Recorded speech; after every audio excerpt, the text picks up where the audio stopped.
Assalamualaikum warahmatullahi wabarakatuh. Waalaikumsalam warahmatullahi wabarakatuh. Mari sebelum pelajaran kita mulai, kita berdoa bersama-sama. Bismillahirrahmanirrahim. Raditu billahi rabba wa bil islami dinan wa bi Muhammadin nabiyya wa rasulah. Rabbi zidni ilma warzuqni fahma. Rabbi sholli shodri wa yassir li amri wahlul 'uqdatam min lisani yafqahu qawli. Amin ya rabbal alamin. Nah, sebelum pelajaran kita agama kita mulai, biasanya kita murojaah dulu ya. Iya. Kita murojaah surat surat An-Nazi'at. Ya Allah. Alhamdulillahirrahmanirrahim. Bismillahirrahmanirrahim. Wal-nafi'ati warqa wal-nafiqati nahqa kashafi'ati sab'a kashafiqati sab'a matal fukur rafiqah tatal rafiqah ujuhul yawma itu waqiqah atau terwahasya kamu ba'inna yalakum wa'ikah kaikahum kisatilah hawa akakati sumuha ibnaka tilaku kiwaki makak kasitulah. Sebentar diulangi dulu. Tadi absaruha khasyi'ah, ya ulangi. Absaruha khasyi'ah yaquluna inna kufulatah hatilah aita kunna kakakum kisatilah idhaman nakhirah qalu tilka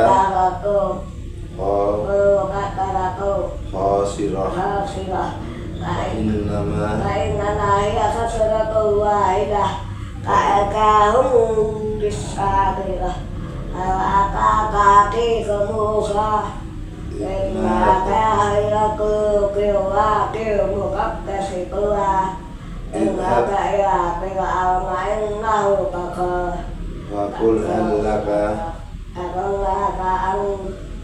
ila an tazakka wa ahdiyaka ila rabbika fa'arahul ayatan kubra fakadzaka wa asahum ma'akata la yas'a wa hasara kata wa amarukum wa ta'alamu wa akhirata wa inna fi dhalika antum akhatukan khairan akhadal tahsawa wa ahtasha wal azaba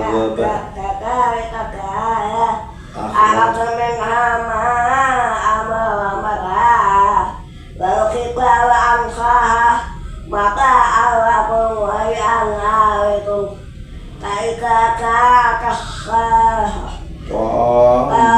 lakin kubaba ya madal insan yang sah atur kain mai ala sangan baba wa asar ta'ala ya kaduma fa'inna jahimah ya na'wa langan khofa kana roti wa mangan aksan ala ta'inna jannata ma'wa yas'alun maka misa'ati ayyamuha bina antalin fikroha ila rabbika muntaha innama antalun silumayahha fa'annahum la'ala kafu ila asri yabduha Sadaqallahu alazim.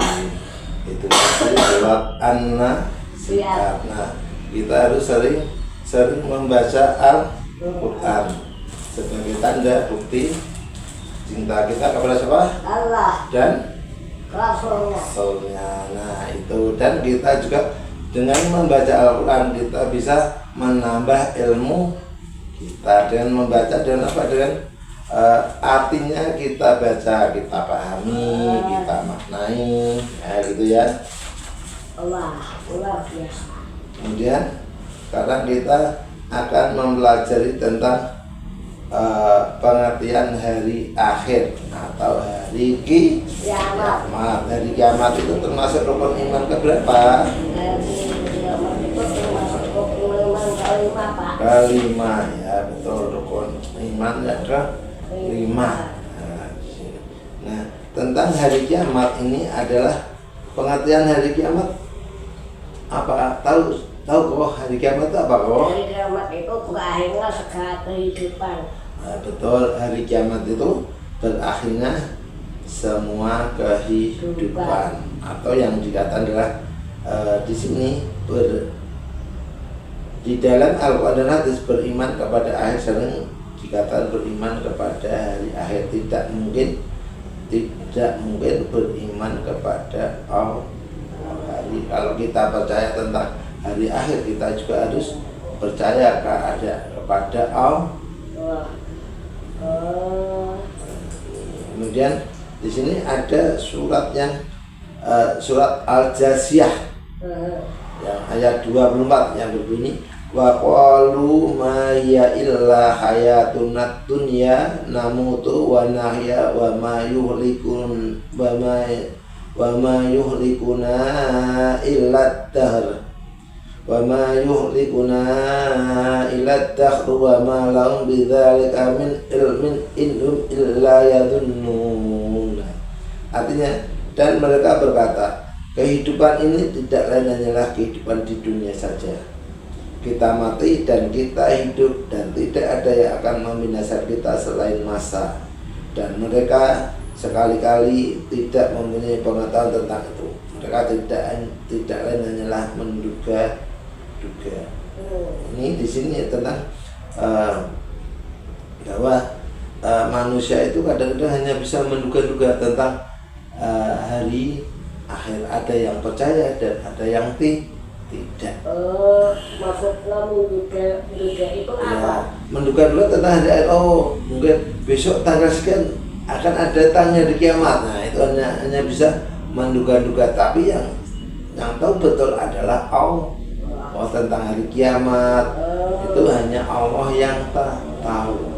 Tidak ada manusia yang tahu datangnya hari kiamat. Kiamat ini dibagi menjadi dua, kiamat sughra dan kiamat kubra.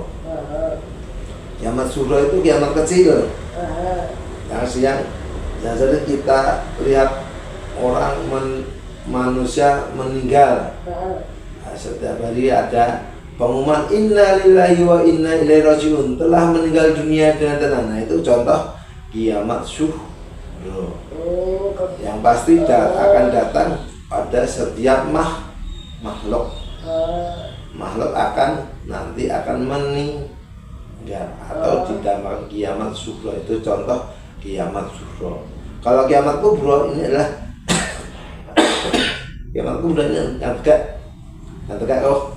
Iya. Nah, kiamat kubra ini adalah kiamat yang nanti datangnya pada hari akhir, atau dikatakan semua makhluk hidup di dunia ini akan meninggal bersamaan.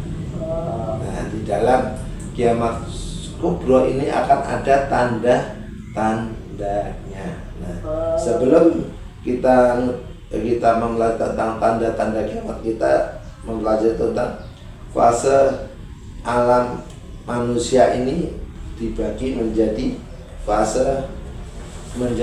ada 5 fase. Kehidupan manusia ini ada 5 fase. Yang pertama adalah fase ketiadaan sebelum ada. Kemudian ada fase alam rahim, kita hidup di rahim. Kemudian ada fase dunia, kita hidup di dunia. Kemudian ada juga fase alam bariyah, waktu kita di kubur, setelah kita meninggal, kemudian ada fase alam akhirat. Nah, fase alam akhirat terjadi setelah kiamat. Pertama tentang fase ketiadaan. Ini adalah di mana kita belum lahir, kita masih di alam roh. Ini ada surat Al-Insan ayat pertama. Gimana Al-Insan ayat pertama? Hal akal insan menakahkan katung saya mas'ulullah. Artinya bagaimana tahu enggak? Apakah belum datang kepada manusia sesuatu yang belum disebut? Bukankah telah datang atas manusia pada suatu waktu dari masa, sedang dia ketika itu belum merupakan sesuatu yang dapat disebut. Berarti apa? Kita itu masih di alam roh. Kita belum berwujud apapun.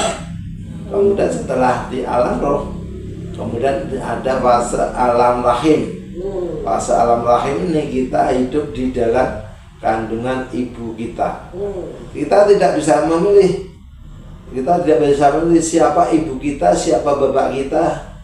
Kita tidak bisa memilih karena itu merupakan sudah takdir dari Allah. Bahkan kita tidak milih, oh kita mau dilahirkan di mana? Dari anak seorang raja, tidak bisa. Karena itu sudah merupakan ketentuan Allah. Hidup mati, jodoh rezeki itu hanya Allah sudah menakdirkannya. Makanya kita tidak perlu takut tentang apa, tentang rezeki kita seperti apa, kita tidak boleh takut. Nah, fase alam rahim ini kita berada di dalam alam rahim. Kita berada di alam rahim itu kalau normal itu 9 bulan 10 hari. Tapi karena mungkin kekuasaan Allah kita bisa lahir sebelum waktunya. Seperti Kukoh kemarin cerita bahwa Kukoh lahir di rumah sakit dengan prematur, ya kan? Prematur itu bisa dikata lahir prematur itu bisa dikata lahirnya di bawah 2 kilo atau di sebelum waktunya lahir. Mungkin bisa 5 bulan, bisa 6 bulan, bisa 7 bulan, bisa 8 bulan. Kita dilahirkan itu sudah merupakan kekuasaan Allah. Makanya kita harus bersyukur karena kita masih diberi kehidupan. Mata kita masih bisa melihat, hidung kita bisa bisa mencium, kemudian tangan kita normal, kaki kita juga normal. Dibandingkan yang lain, ada anak-anak yang berkebutuhan khusus. Makanya kita lebih bersyukur karena Mas Kuko masih bisa berjalan dibandingkan dengan Mas David, Mas Dian ya. Nah itu lebih banyak bersyukur karena bisa berjalan, dan mataku masih bisa melihat dibandingkan dengan Yaki, Panca. Nah, mereka tidak bisa melihat, mereka berkebutuhan khusus di mata. Makanya harus banyak bersyukur.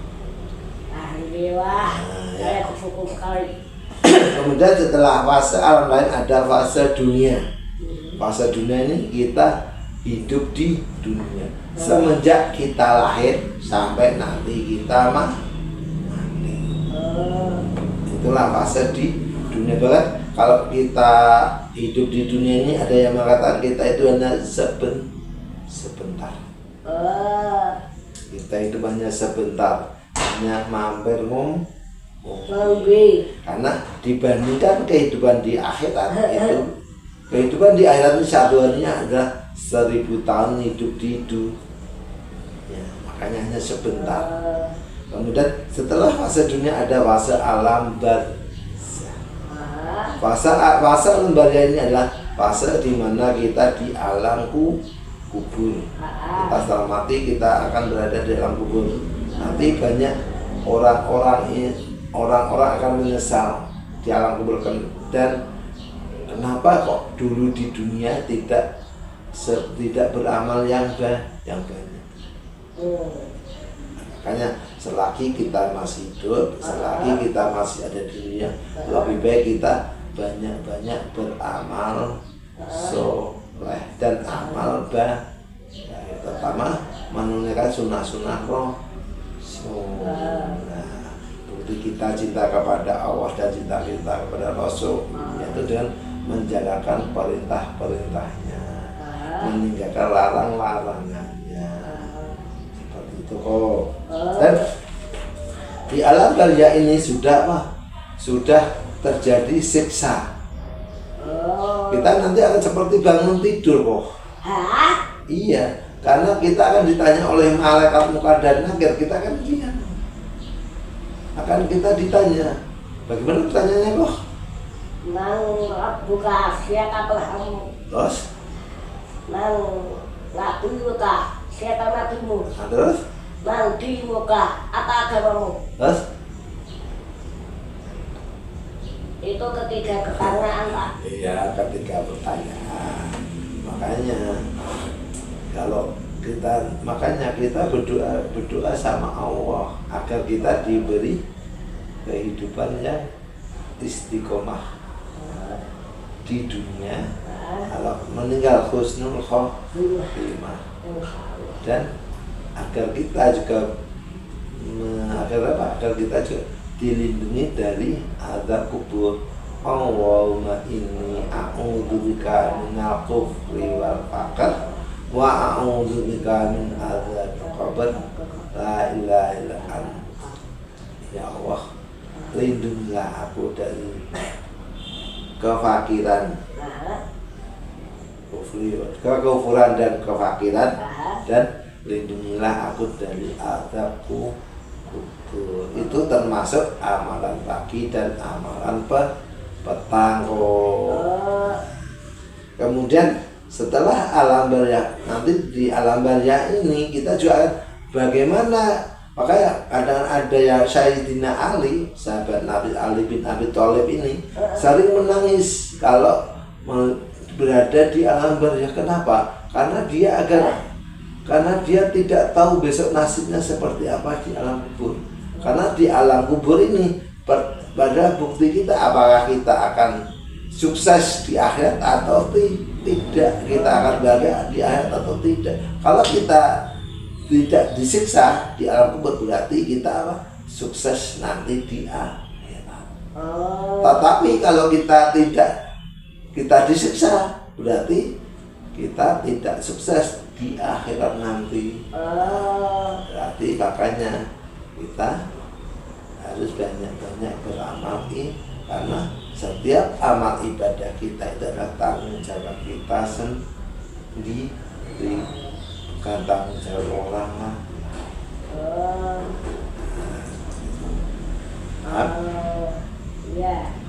Nah, kemudian makanya kita berdoa agar dilindungi dari azab kubur. Bisa juga kalau habis sholat, habis tahiyat akhir kita baca